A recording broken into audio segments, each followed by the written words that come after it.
start without me? No. I was just like oh, everyone's going quiet. Okay, it doesn't officially. Oh, well, yeah, it doesn't officially count as part of it. Don't ignore this. How do you pronounce your surname? Leamcharaskul.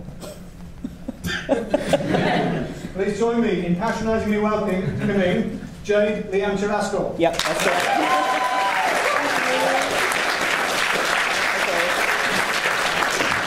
Can everyone hear me okay? Is this a good level? Okay, cool, okay. So, a quick introduction. My name's Jade. My artist name and handle on Twitter is JD Wasabi. Also, minor housekeeping for me myself is, if you have any questions that you have a bit later after this talk, please use that hashtag, which means more scary wallpaper, please. It's a really, really boring reference to an old film called The Haunting, which was made in like 1949 or something like that, where I really got freaked out by a piece of wallpaper in the scene. So that's what the reference is. The audio was done so well, and I wanted to kind of immortalize that. So that's the meaning behind more scary wallpaper, please. So the game audio techniques and narrative techniques that I will talk here is mostly an audio analysis in horror games, but you can use it in your game design, your narrative design, and whatever. You can pretty much apply to anything. So I will start now. Okay. So what is the horror experience? So far, all throughout this kind of event, we've talked about what gamers get out of playing the game. We have really fun adventures in the story. We kind of get to really know the characters and all that, but I'm actually more interested in what we physically feel. So the horror experience can be broken down into biology and psychology. So in biology, the first part is a brainstem reflex. So that is a flight or fight response. So that means if something is happening in a situation, you either have the kind of immediate urgency to either kind of run away or kind of deal with the situation now. As human beings, we don't have any earlids, so this is a kind of a defense mechanism, which makes the audio in adventure games particularly very, very powerful, because we can still constantly hear. There's no kind of manual ear flap that we can just close and not hear anything. And there's like a whole list of other biological responses, which I can go into a little bit later, but because time is of an essence, I just tweet at me.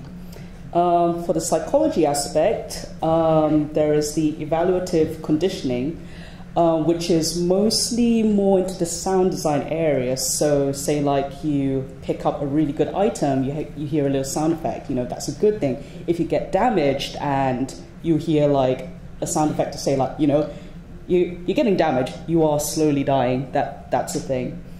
Emotional contagion is more players mimicking the feeling of the music mostly. Sound design can do it, but it is mostly about the music in your game. So your players will mimic that feeling. So for example, if a soaring love theme is being played, maybe the player, you would feel like, oh, that's really sweet, or it depends on the writing of your game. Bless you. Okay, so the other aspect to look at the game audio side is that it actually uses a lot of film theory, not because that is your game design, but it's also coming from the gamers or your players' own knowledge of pop culture and other media. So just as a really basic example, diegetic music and sound is where the audio source is visible on screen and to the viewer. So for example, if I tap the mic, you can see me literally tapping this. Whereas if we hear sirens from outside, that is a non-diegetic sound or music, whatever it is. So it could be a real siren, or it could just be someone with a really loud speaker playing it and making us all question it very badly. So obviously this is very important to your game design, and I will revisit it a little bit later. Okay, ignore the spelling mistake there, because this was done quite a while ago and I've yet to update it. So How many designers here or writers? Okay, quite a few of you. Any audio people? Okay, less. Okay, so I'm gonna like just try and kind of bring everything together, but as an audio person, I'm always kind of trying to figure out what is the timeline of my game in terms of player experience, and also what is the timeline of the narrative experience as well. And then from there, I can figure out what is the emotional intensity of the game. And we've talked a lot about the emotional context in previous talks. So, you know, this emotional intensity also plays into that, because when I say emotional context, we already like, oh yeah, that was a really intense scene, or like, oh, that was a really like kind of lull in the narrative, or like kind of like less intense scene. So this is what myself as an audio designer will kind of do. We would kind of like measure it, and then we would try to figure out how can I kind of communicate this to the player that, okay, this scene is really intense without having a wall of text, and to also communicate to the player like, okay, something really big is going to happen or not. So you can break it down into either the scene before, or like even a whole chapter before, to even a few like milliseconds before and after. So, you know, narrative designers here, do take this into consideration, because I'm sure you do it with all your words and the narrative aspects, but let the audio help you communicate it, again, without adding a huge wall of text. Okay, some random facts, because I don't think a lot of people actually know how people physically react to either sound or music. So one random fact is non-musical sounds generally induce a negative emotive response. This is why in horror films and games you get a lot of more sound effects used in it, compared to more adventure kind of games where it's more focused on music. The human hearing is naturally more sensitive to higher frequencies, therefore it's perceived to be worse than it actually is. So again, crying babies and squeaky doors used a lot. There's a reason for that. It's not just to annoy you. Oh yes, so with certain frequencies as well, it resonates with different parts of your body as well. This is why in horror films and games you get a lot of drony sound effects. You can start to feel it more in your stomach and at the back of your back. For the really high-pitched squeaky sounds, you start to feel it more at the top of your head area. This is only if you're playing it really, really loudly, so please don't put random high squeaky sounds in your game as well. You know, you don't want to kill your players, literally. Again, I can go on and on and on with that. Okay, so now that we have a better understanding of what sounds and audio can do, I'm going to talk about how you can work it with your game design now. Okay, don't worry about one. One will come later. So yeah. Oh, I actually got that. So yeah, so give meaning to your audio. Again, this is kind of more going with your game design. You need to pair it up with a particular sound. For example, if you are in first place in Mario Kart Double Dash and you hear the sound effect of a blue shell, you know that, oh, player one is in trouble, and everyone's going to use that chance to try and mix up the gameplay from there. If you don't give any meaning to the audio, then it literally just becomes noise. There is no form of communication, and that's extra work that is not needed. So be mindful of that aspect. Okay, silence. The problem with some games at the moment is that it's just a wall of noise. You're not giving a player a break. When you use silence, you subvert the emotional contagion. That means players don't really necessarily know how to feel. The music has been telling us to feel, oh, you're fine, you're in a safe room. And then when you enter another room and then there's nothing playing, so there's no music, that means I'm not quite sure how to feel about this now. It's very, very weird. I'm going to question this. So again, kickstarts the brainstem reflex. Yep, you'll freak out your players because there's a lack of audio communication, and the whole kind of scene of that game is a lot more open to interpretation. Players will question this, and you can use this to your advantage. The absence of sound is the absence of life. Silence is a reminder that you are alone, or are you?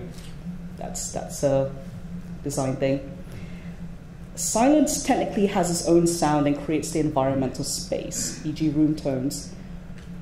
There is no such thing as true silence. If you were here earlier and we all had 2-minute silence, you would hear the air conditionings kind of like going on in the background, people breathing, people rustling and all that. That kind of thing is what places and grounds the scene of your game. Don't use like fake silence either, unless that is intentional. You know, playing around with that aspect, because now you know what silence does.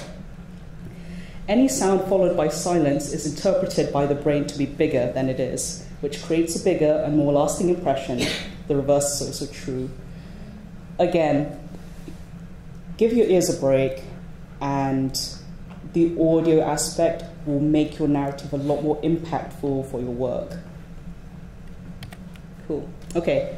Contrast and non-repetition. Does anyone know where this screenshot is from by any chance? No? Okay.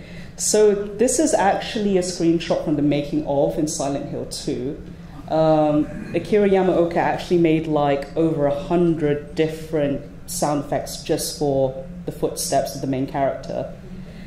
And the reasoning behind it is that if we start to hear something over and over again, we start to become really bored of it. We don't actually hear it anymore. Whereas if we kind of mix it up a bit, add a bit of non-repetition of, for example, the footstep sounds, you'll keep players on the edge. And since we are all adventure gamers here, I can tell that a lot of our characters will be doing a lot of walking. So maybe this is a good kind of thing to like keep in yourself if you want to make your narrative a little bit more impactful or a bit more tense. You know, use a lot of non-repetition, especially for the footsteps. Any sudden and drastic changes to this creates the deafening silence effect. Again, because you start to become really, really comfortable with what you're hearing, and if you suddenly change that, that makes the whole impact of whatever is happening on the scene a lot more bigger than it actually is. So, you know, do use this to your advantage. Yeah. So it's just as important to give players a break from all the scary bits, which will ultimately make any forthcoming scares scarier. Or, if horror's not your thing, any kind of very big moments a lot more impactful, and that's what you want to do, right? Okay, so consider the timeline. Going back to the emotional intensity graph that I did earlier, you need to ask yourself as a designer, or an audio designer, what has happened in the narrative in the previous scene? And then you highlight the places to make interesting contrast points in the narrative, or the visuals, or the game design, or the audio. Again, this is coming back from the non-repetition side. Playing the audio a few frames ahead increases the intensity and anxiousness of the impact. The opposite encourages security and comfort. This was actually used in Silent Hill as well, so if you couldn't tell, actually Silent Hill is like my biggest kind of influence on this, and that's why I love it. Yeah, so...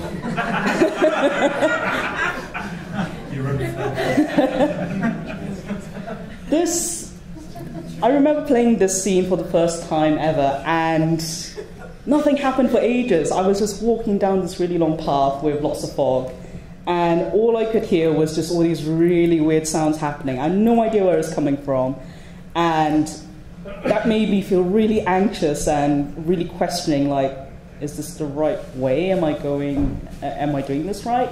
So again, you know, have the audio and the visuals kind of communicate together, or not. You know, it really depends on the design of your narrative. But again, this is what makes your whole narrative very, very impactful, and it stays with you, and that's kind of what you want players to feel, right? You want players to really feel attached to that journey that you've just kind of brought in. And yes, this is what literally I was thinking about. I didn't trust that car at all. All right, so I'm hoping now that we have a kind of a clearer understanding of what game audio can do for us as a narrative designer. And then once we know what we can do with it, then we can start playing around with the actual game design a little bit. So for example, in Silent Hill 2, we had the radio static dependency. Has everyone played Silent Hill? Please say yes. No? Okay, a few people are shaking their heads. So when you're running around Silent Hill, you can't actually see everything because there's a huge fog. So you are really much dependent on your radio, and your radio emits like all this static, which tells the players like, oh, there are monsters nearby, and kind of be careful, be on your guard. The game really trolls you. There'll be some moments where there'll be no radio static, and then just monsters will come out of nowhere, and that will really freak you out. So like, stuff like that, we've been like almost conditioned from the very beginning to depend on this radio, and then the radio just trolls you and says no. The same can be said for Alien Isolation with the saving mechanics. It forces you to wait until the game is saved, and all you hear is that emergency telephone beeping in the background, and whatever is around you, you just pray that you've saved in a good location. In Eternal Darkness, Sanity's Requiem, there is a thing called a sanity meter. It really does play a lot of tricks on you as a player. It breaks the fourth wall a lot. So that kind of reinforces the concept of Eternal Darkness. It's meant to really mess with your head, basically. Stepping away from horror, I'm going to quote Mario Kart Double Dash again, because when you hear the music being played, when someone picks up that invincibility star thing, you know that you should be really careful of who's coming up behind you, because sooner or later you might get knocked over, so you better move out of the way. So things like that will make your game a lot more interesting if you can play around with the audio a little bit. Okay, now number one, we finally get there. The reason why I left the first point right at the very end, because I think this is the most important part. You want to keep the immersion with your gameplay. You don't want to keep breaking the fourth wall too much. You don't want your players to become frustrated with the gameplay. I'm sure they'll be already frustrated with like trying to figure out a puzzle, why isn't this working? And then maybe the payoff isn't that good because the audio doesn't quite match what is happening on the scene. Or it just does the opposite and it still doesn't quite work, even though you're trying to get what the designer's trying to do. There is no kind of surefire way to make the immersion there. This is all very project dependent. So you do need to play test, and you do need to make sure that the audio works very well with your gameplay. Because otherwise, all this effort that everyone here has put into their game, designers, story writers, voice actors even, all of that doesn't really do anything unless the whole project in itself is meshed well together. And I think the audio really does help communicate, and it's kind of like the glue that like makes the whole experience really, really good. And yeah, taking another step back, when you are also kind of creating or designing a very specific gameplay experience, there are other aspects where the music and the game audio parts will come into play. So, for example, we have the music psychology aspect, so we can really mess around with how the player can hear the audio. The psychoacoustics parts is the study of sound perceptions. It's like how they hear it, Music psychology is how they perceive it as well. You get music therapy and health, and then you can get ethnomusicology. So I think we had a talk earlier about kind of the cultural aspects and how it comes into your game design as well. The same can be said with the type of music being played and the music genre.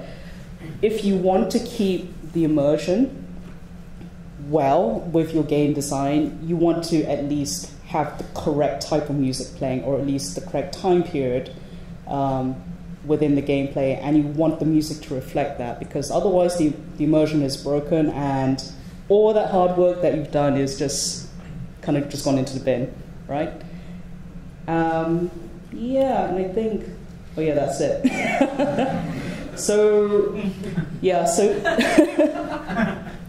So I wanted to have like these pictures up here just because there are very, very different games. They are designed very, very differently, but they use audio really, really well. So does anyone know what this game is on the lower right? It's a horror game made from RPG Maker. Yes, it is. It's a game called Our Oni, and yes, it was made in RPG Maker. But it did horror so well just because it had a really good audio design. Some of the puzzles were really complicated, and you had to pixel hunt in some of them, a lot of them. But you know, you're being stalked by this purple demon, and when the music comes in or the sound effects comes in, you know, like, okay, crap, I gotta hide. So again, like, horror games, they don't have to be like in high definition. They don't need to have all these beautiful characters. They can work as well in an RPG Maker game. Resident Evil 4 as well is, it's just a good game in my opinion. It's a really good game design, the audio just works, and overall it's just a really fun game to play. Yeah, I do have an audio analysis of another game called Detention, which is a Taiwanese horror game. It's drenched in a lot of Taiwanese horror, and it's very cultural based. So I am starting to kind of like analyze that. So if you guys are kind of quite interested in the audio analysis bit, click on that link when it is ready, but it's still a work in progress. And I think that's kind of all my presentation has to offer. I hope that's been really helpful. Any questions or anything? No questions? Okay. Oh yes, question. You quite early on differentiated between sound effects and music. Yes. As distinct parts of sound design. Right. Can you think of good examples of games where there really is a mixing between the two, where something diegetic within the gameplay becomes a kind of soundtrack or things like that? I'm just interested in that overlap. I can't quite pick up an example from games off the top of my head at the moment, but it's most often used in films. In terms of like a character will walk in, they'll see like, oh, the piano is playing by itself, they see it, and then they might have a flashback to of like, oh, I remember this song being played in my childhood or something. That kind of thing is a little bit more difficult to kind of, I guess, communicate to a player, just because, you know, it's like, okay, this thing's happening in the moment here, but we need to have this meta narrative story being inserted. So I can't quite find an example in my head, but yeah, it's more done in film, where they're like, oh, this thing happens, the character will now remember this. Oh wait, maybe To the Moon, that might be a good example of a game. Have you played To the Moon? No. Okay, it's actually another RPG adventure game, but it's actually very it's a very heavy narrative kind of feature there, where the audio plays.